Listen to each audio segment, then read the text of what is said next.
দুইটা মোটরসাইকেল এসে আমার গাড়িকে ব্লক করে। আমি ভিতর থেকে খেয়াল করতেছি যে সামনে একটা গাড়ি পুলিশের ফ্ল্যাগ লাগানো। অন্তর্বর্তীকালীন সরকারের যে সিচুয়েশন করেছিল সেই টাইমটাতে আমাদের পুলিশ ভাইরাও কিছু বলতে পারেন। আসলে আমার যারা দর্শক, আমাকে যারা ভালোবাসে, তারা জানতে চায় সিদ্দিকুর রহমান সুস্থ লাইফ লিড করতেছিল 5ই আগস্টের পর থেকে। তো সেই সিদ্দিকুর রহমান হঠাৎ করে এপ্রিলের 29 তারিখ আমার জীবনে একটা কালো অধ্যায় বলবো, মানে আমি সবসময় বলি কালো অধ্যায়, কারণ সেই এপ্রিলের 29 তারিখ আমাকে যেভাবে আমার উপর অন্যায় করা হলো বা মব করা হলো সেটা সারা বাংলাদেশের মানুষ দেখেছে।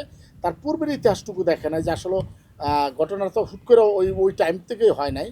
25 তারিখ রাতে আমার বাসায় তারা ঘেরাও করলো অনেক লোকজন, এবং তখন যখন দেখলাম যে পরিস্থিতি খারাপ, যাই হোক নিজে আমি ওখান থেকে সরে গেছি। আমি ভেবেছিলাম যে বিষয়টা বোধহয় নর্মাল, হয়তো অতি উৎসাহিত কিছু মানুষ আসলে আমারকে করার জন্য আমার সাথে তারা নিজেরা আসছে, হতে পারে তাদের জায়গা থেকে করা। পরবর্তীতে আমি বেশ 4 দিন আমি বাইরে ছিলাম। আবার অনেকে প্রশ্ন করতে পারে যে যেহেতু আপনি 25 তারিখে একটা ঘটনার সম্মুখীন হলেন, দুর্ঘটনা বলি, ঘটনা বলা উচিত হবে না, তাহলে কেন আপনি আবার ঢাকায় অবস্থান করলেন? এই প্রশ্নটা কিন্তু আসে। এইটার গল্পটা আসলে অনেকেই জানতে হবে, জানার দরকার।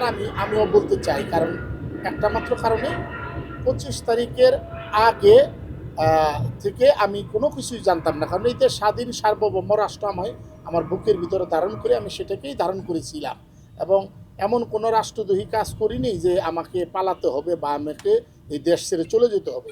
সেই জায়গা থেকে 25 তারিখে যখন আমার এই বাসায় এরকম হলো, আমি চলে গেলাম। চলে যাওয়ার পরে 28 তারিখে আমার বেবিটা, একমাত্র সন্তান যাকে আমি পৃথিবী বলি, আমার পৃথিবী, সেই বেবিটার অ্যাপেন্ডিসাইটের একটা ব্যথা, এবং হুট করে আমার একটা ফোন আসলো যে সে অ্যাপোলোতে ভর্তি, যেহেতু সে আমার এক্স ওয়াইফের কাছে থাকে।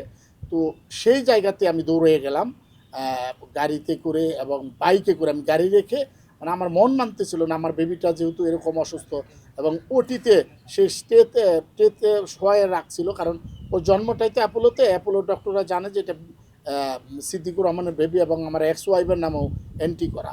যাই হোক, আমি সেখানে গিয়ে এই প্রথম আমি বেবিকে হ্যালো ধরে আশীর্বাদ করে দোয়া দিয়ে তাকে আমি ওটিতে ঢুকাই দিলাম। 40 মিনিট ওটিতে অপারেশন করার পরে তারপরে যখন সে বেরিয়ে আসলো, আমি তাকে কথা দিলাম যে আমি চলে আসলাম, কথা দিলাম যে আমি তোমাকে কালকে এসে আমি তোমাকে দেখব, এবং আমি হসপিটালের যে বিলটা সেটাও আমি পে করে আসতে পারি নাই। পরের দিন সকালবেলা মনে হলো যে আমি যেহেতু আফটার লাঞ্চ আমার বেবিকে দেখতে যাব, সকালবেলা আমার একটা গাড়ি যেটার ফিটনেস ছিল না, মানে 2 দিন হয়েছে গত যে আমার ফিটনেসটা হয়ে গেছে, বাইলেটি হয়ে গেছে, তখন আমি বিআরটিতে যাই। বিআরটি থেকে আসার পথে ঠিক যে জায়গাটায় ঘটনাস্থল, সেই জায়গাটাতে প্রথম দুইটা মোটরসাইকেল এসে আমার গাড়িকে ব্লক করে, এবং ব্লক করার পরে আমি অবাক হয়ে গেছি। আমি কিন্তু গাড়ি থেকে নামি নাই। আমার পিছনে ছিল 20তম বিসিএসের একজন অফিসার, এডিশনাল ডিআইজি, তখন পুলিশ সপ্তাহ চলতেছিল। ওই ডিআইজি মহোদয় যখন দেখছে যে একটা গাড়িকে এভাবে দিনের বেলায় ছিনতাইয়ের মতো করে অ্যাটাক করে ফেলছে, তখন তার গাড়িটা আমার গাড়ির সামনে এসে দাঁড়াইছে। আমি ভিতর থেকে খেয়াল করতেছি যে সামনে একটা গাড়ি পুলিশের ফ্ল্যাগ লাগানো। যেহেতু এডিশনাল ডিআইজি, আমি ওনার নামটা বলছি না, খুবই ভালো মানুষ উনি। আমি তখন দেখে পুলিশের গাড়ি থেকে আমি নামলাম। নামার পর উনি বললো সিদ্দিক ভাই আমার নাম অমক, ওনার নামটা বললেন, ওনার ব্যাচের কথা বললেন যে আমরা গত যে আলোচিত সেই হারুন সাহেবের ব্যাচমেট, এবং আলটিমেটলি উনিও বৈষম্যের শিকার, ওনাদেরকেও এই 5ই আগস্টের পরেই তাদেরকে দেওয়া হয়েছে, কিংবা প্রমোশন দেওয়া হয়েছে।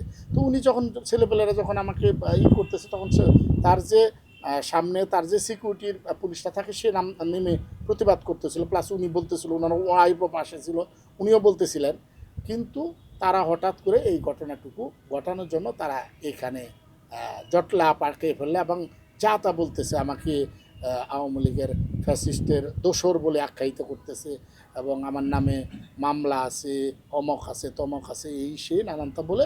পরেরটুকু তো সারা বাংলাদেশের মানুষ দেখেছে আমাকে কীভাবে ডিবি অফিসের সামনে থেকে মপ করতে করতে রাস্তাতে নিয়ে যাচ্ছে, এবং পাশ দিয়ে পুলিশ হাঁটতেছে, কারণ তখন সেই মানুষগুলো আসলেই অসহায় ছিল। তখনকার সেই সিচুয়েশন, অন্তর্বর্তীকালীন সরকারের যে সিচুয়েশন করেছিল দেশটাকে, সেই টাইমটাতে আমাদের পুলিশ ভাইরাও কিছু বলতে পারেন। দু একজন প্রতিবাদ করার জন্য আসছে, আমি তাদেরকেও মানা করেছি যে কারণ তারা তো জব করে দিন শেষে, তাদেরকেও দেখা গেল যে মবের শিকার হতে হতো। সো ওই জায়গাটা থেকে আমি আমাকে পরটুকু আপনারা জানেন এইভাবে আসলে আমার উপর নির্যাতন বলেন, মব বলেন, যেটাই বলেন সেটা হয়েছে।